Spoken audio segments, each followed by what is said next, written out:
So I will say that this book cover is a complete tease, and that's rude.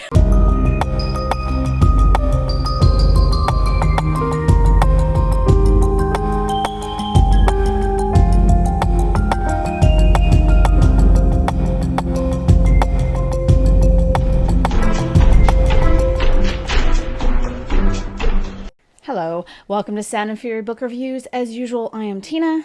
This is one of my classic sci-fi book reviews, so I'm going to be doing a regular spoiler-free review, followed by some hopefully humorous hot takes about this book. This whole book is rather a farce, so I think it's meant to be humorous, but I think it's just like such a... It just doesn't really hit now. Anyway, I'm not really sure how to really go about this book. So anyway, what is the book?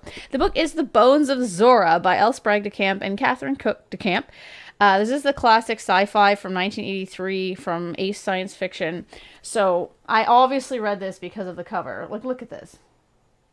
Like, this is one of the raciest, most amazing covers I've ever seen in my entire life. I actually like bumped this up from reading Clifford C. Max The City, which I'm going to read next, I promise.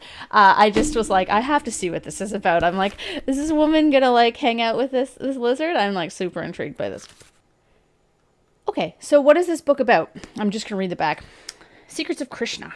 When Fergus Reith agrees to act as tour guide for the famed paleontologist Dr. Aerstrid Marat, little does he realize that the search for the elusive Ozymandias will uncover spectacular riches, ruthless adversaries, and his former wife, the seductive Dr. Alicia Dykman. Caught in a bloody civil war, the three adventurers must fight or face death by boiling in the cauldron of repentance. The secrets of the planet Krishna continue to unfold in L. Sprague de Camp's latest tale of mystery, treachery, and romance.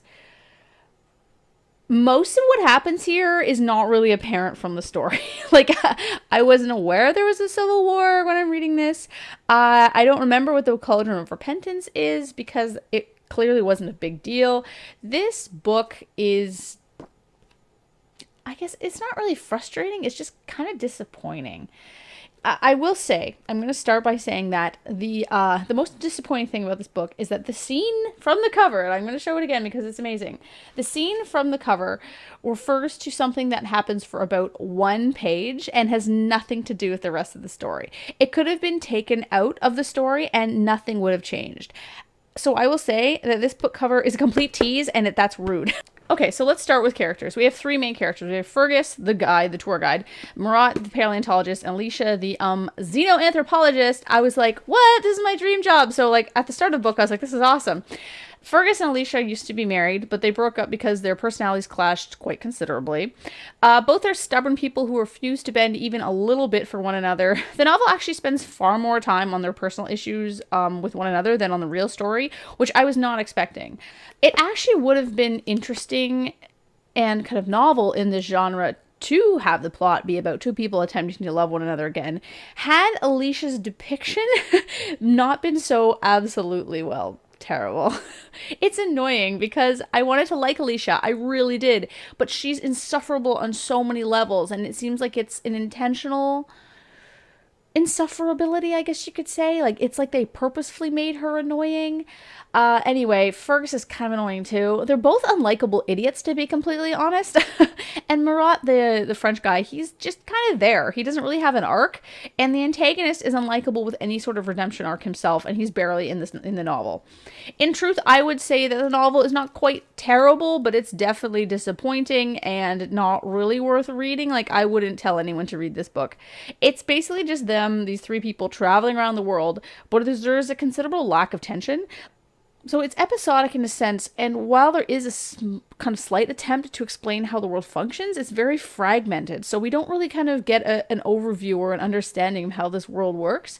We also have no idea how the monetary system, functions. Many times Fergus and company are stripped of literally all their money and their stuff, sometimes even their clothes, but somehow they just get money again, though without ID or anything like that. I'm not really sure how that could work. He doesn't explain, like, is there IDs in their, like, do they take their blood? Is it in a system? Like, we don't get any of these kind of intricate details that I find really interesting in sci-fi world building, so I found that aspect very disappointing. The aliens act, here is actually a picture of them. There they are. Sorry, that's really whatever. They basically look like humans with little antennae. They basically look like Mantis from Guardians of the Galaxy. So, like, they're not very interesting in that regard. And they speak like humans with this weird accent that's in the dialogue. And it's really hard to read and very frustrating. So I didn't find them interesting whatsoever. Compared to Rogue Queen, where... I don't know where Rogue Queen is.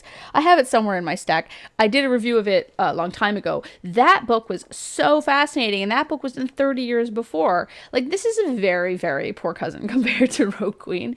In fact, I don't recommend this book at all. Nothing compelled me to keep reading except I wanted to talk about it on this channel. Yeah, I guess I'll end by saying that perhaps the novel is supposed to be more of a farce or a light comedy than I was kind of reading it to be. But there's far too many murders and like attempted rape in the book to be a light comedy for me.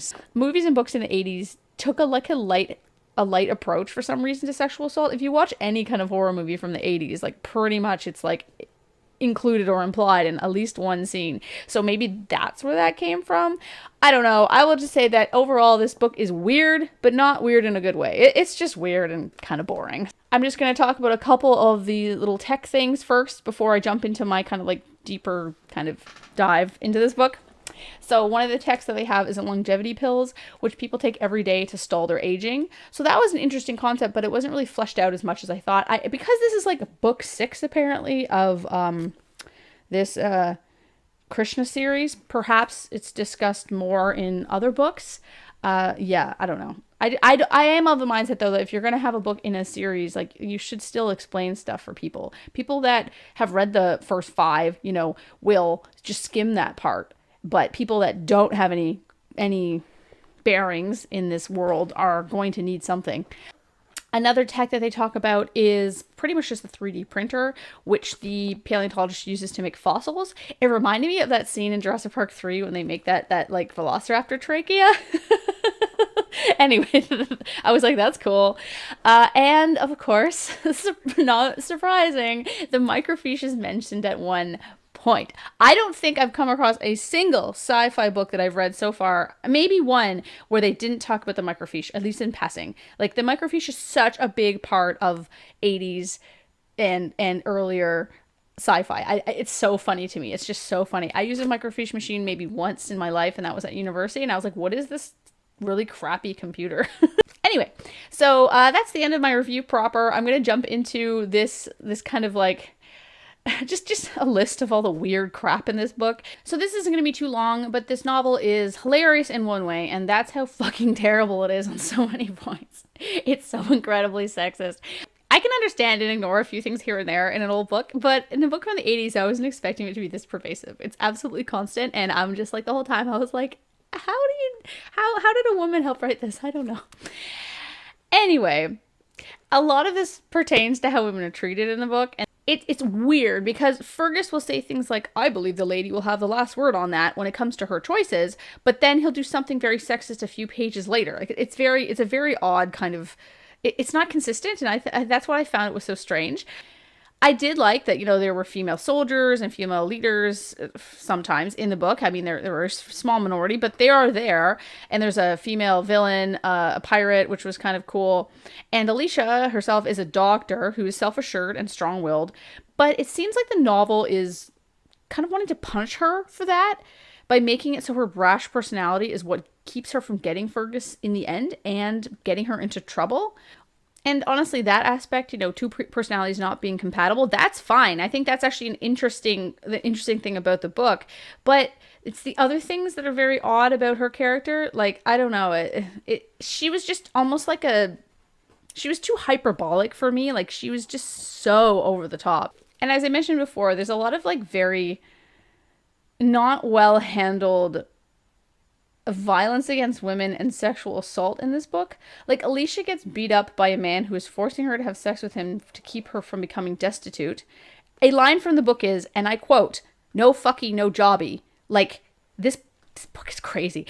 But she suffers, you know, nothing aside from a few bruises. Like, and by nothing, I mean, like, she doesn't have any kind of trauma from this. It's so dismissive of that aspect of sexual assault. There are also other instances, far too many, in my mind, for a book supposedly light in tone, of attempted sexual assault. And there's one instance of a sexual assault of men as well at one point. Of course, it's by a horribly ugly woman, of course. But, I could get into that, but it's very depressing. And instead, I'm just going to list off all the weird shit so you can laugh at my indignation of the quotes from this book. I'm going to start with one that I actually thought funny, but then I'm going to list all the weird sexist shit so you don't have to read this book. And I'll finish with a line that I think encapsulates the entire tone. Okay, so this part is Fergus talking to some religious people on the planet, and they're discussing like the different religions of their different worlds. And at one point, Fergus says, for example, all Terrans, but the most primitive and ignorant, realize that Terra is of a spherical shape. So I thought that was kind of funny. Sorry if you're a flat earther, but sorry, the world is not. The world is, it's an orb. It's not flat. Okay, so let's start. All the weird stuff in this book. Okay, this is just a small thing, but Alicia, who is a grown woman presumably in her 30s, she gets called little all the time. She's always little Alicia, little Dr. Dykeman. Like, it's so infantilizing. It drove me absolutely bonkers. So that's just something I wanted to mention. Let's see here. Oh, this happens a couple times. So, they're lying there, and then Reith heard a smothered sniffle. Alicia angrily wiped away a tear. He knew how she hated displays of feminine weakness. Crying is not weakness. It's also not feminine. Men cry as well. Just in case you guys weren't aware of that. Yeah. So they're talking about why they don't have any birth control, and she says, I took my last FM. They don't explain what FMs mean. I'm sure it's kind of some kind of like birth control thing, and it's basically saying that she's like, I took it 3 days ago, so it'll be 30 days before I can get pregnant. And they're like, yay, let's have sex. And then Fergus is like, speaking of your FMs, I wonder, considering how adamant you were about not mixing children with the profession, why you never had yourself sterilized, as so many career women do. Because, you can't have a career and a family. We all know this. Okay, and then they talk about some other woman who sterilized herself. She had herself sterilized young for the usual reasons. The usual reason, Reese interrupted with a trace of scorn in his voice, is to be able to screw around ad libitum with impunity. Slut-shaming much? Like Fergus? Like, jeez. And then she says, if you think I considered a tube job for that reason, you're wrong, whatever Lucy's purpose is. But sometimes a woman is put in a position where she has little choice and accidents will happen. And then they go on talking about this in like a terrible way, discussing things like that. And then it keeps going. And then she goes, the year after Lucy had herself fixed, she fell desperately in love with a man who wanted a family and wouldn't marry any girl who couldn't give him one. She never really got over it. When I knew her, she'd been through 8 husbands and at least 100 lovers, but was still unhappy. Like, such a poor approach to, female agency over their bodies. Like, so bad. Like, it's just, I mean, I think it's interesting that the book is talking about this, and I can understand why this mentality exists in this book, because in the 80s that would have made sense. Like, people were very skeptical about birth control, and they were very skeptical about the reasons why a woman would want to have birth control and have a career. Like, all these things are so interesting if you know anything about sexual politics of the 1980s, which I know a bit about. I mean, yeah, I was a kid in the 80s, but I did a lot of I took a course in university called The History of the Family, and we did talk about this kind of thing a lot, in the change from the 1950s idea of what a woman should be, and the 1980s kind of liberation, but how there was a setback about it because of various things. Anyway, it's very complicated. And this book does a poor job of, this book does not help women's, attempts to have both a career and a family by any means. So yeah, I thought that was quite interesting. Okay, so this part is ridiculous. So there's some guys coming and they want to talk about something, and Reith and Marat want Alicia to be quiet about a certain topic, and I can't remember what it is. And Alicia is like, no, I'm going to talk about this. And so what they do is, instead of, having a rational conversation with an adult as you would, Reith seized Alicia's wrist, spun her around, and grabbed her other free arm. She screamed, kicked, and clawed, but with Marat's help, Reith tied her wrists behind her. Then with another turn of the rope, he lashed her ankles together. And then they pick her up and they carry her and put her in a tent and gag her. I'm like, yeah, that's not that's violence. That's assault. Yeah, and she just is like, I'm so mad at you later. Like, no. If anyone did that to me, I would, well, call cops, but I'd also, probably pick up a blunt object and whack them with it. There's another time where Alicia complains about being a silly, sentimental, feminine female because, yeah, okay. Oh, yeah, and then she says again, she says, I'm tired of being a mere female scientist in dirty khaki. I want to be a womanly woman for a change. Because, again, you can't be womanly and be a scientist. You have to be sexy scientist. Of course you do. I mean, look at this book. I mean, there's nothing wrong with wanting to be sexy and wanting to look good, but the issue in this book is that it's supposing that you can't be both. You can't be sexy and a scientist. You have to be one or the other. And of course, that also stems from the politics of the day, where women were expected to, if you want to be taken seriously in the business world, in any profession, you had to dress a certain way, you had to look a certain way, and that was basically, you had to look very conservative and very closed up. You couldn't show any kind of sense of sensuality, or you were typecast as a certain type of woman, and they thought you were silly. And yeah, it's very interesting how this book, looking at it 30 years later, how this book actually reflects a lot of things going on in society that were an issue.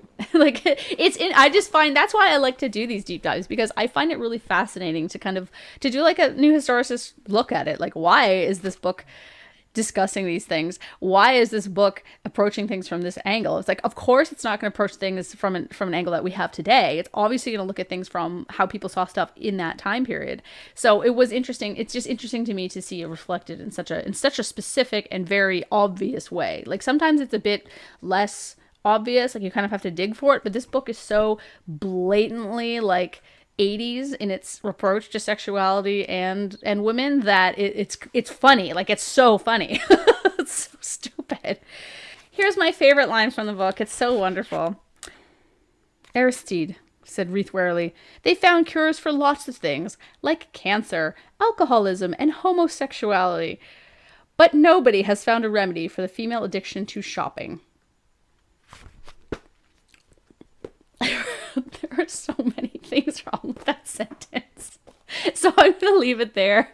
If you want to, like, be both, slightly disturbed by the amount of violence in this book, as well as, like, completely flummoxed and slightly amused by how women are treated and sexuality is approached, then maybe you'll like this book. Though I recommend skipping to the middle and reading the 2 pages that deal with these lizard dudes and the dance scene, because that scene was actually really interesting and really fun. I'm going to tell you what it was. So Alicia and Reith had just finished dancing, like a tango or something at this club, because they somehow have tango music at this alien bar. I don't know. And they're sitting down, and these like lizard dudes, like the guys on the cover, they come over and they're like, hey, we liked your dancing. Can we dance with you guys? So the male lizard dances with Alicia and the female lizard dances with Reith, and they just dance around, and I'm like, what is the point of this? But it was actually quite fun. That's the best part of the whole book, and that's probably why it's on the cover. They couldn't put any other stuff on the cover. And yeah, she does actually wear that dress, this like very flimsy dress. She wears it near constantly, like pretty much the whole book, and I'm just like, that just doesn't look comfortable. Like, there's no support, there's no underwear. That's my opinion on the Bones of Zora. And I hope you enjoyed that. And I apologize for my messy hair. I could just do nothing with it today. It's like one of those days where it just looks like, I don't know, bleh, bleh, bleh.